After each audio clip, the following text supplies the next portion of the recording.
রোজ রোজ রুটি সবজি খেয়ে কি বোর হয়ে গেছো? আজকে সানডেতে সেই জন্যই বানাচ্ছি হেলদি কিছু ব্রেকফাস্ট, যেমন ছাতু রুটি। হ্যাঁ, বিহারে এটা খুব ফেমাস জানি। আজকে আমার বাড়ির আমার স্টাইলের ছাতু রুটি। প্রথমে পরিমাণ মতো ছাতু নিয়ে এর মধ্যে কুচনো পেঁয়াজ, স্বাদ মতো নুন, কিছুটা পরিমাণে জ্যাগরি পাউডার, কিছুটা জোয়ান আর আমার বানানো ধনেপাতার আচার দিয়ে বেশ ভালো করে জল ছাড়া শুকনো শুকনো করে মেখে নিতে হবে। তারপর আর কি, তারপর মেখে রাখা আটা থেকে লেচি কেটে প্রথমে একটু লেচিটা বেলে নিয়ে ওর মধ্যে বেশ পরিমাণ মতো বেশি পরিমাণে পুরটা ভরে তারপর আটা দিয়ে বেলতে হবে।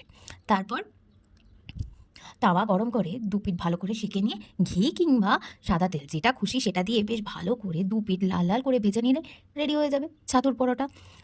গরম চা কিংবা আচার কিংবা রায়তা যেটা খুশির সাথে এই গরম গরম ছাতুর পরোটা, আহ কি যে আরামদায়ক, কি যে বলবো। অফিসের টিফিন কিংবা স্কুলের টিফিনেও এই ছাতুর পরোটা বেশ অনেকক্ষণই পেট ভরা রাখে আর হেলদিও।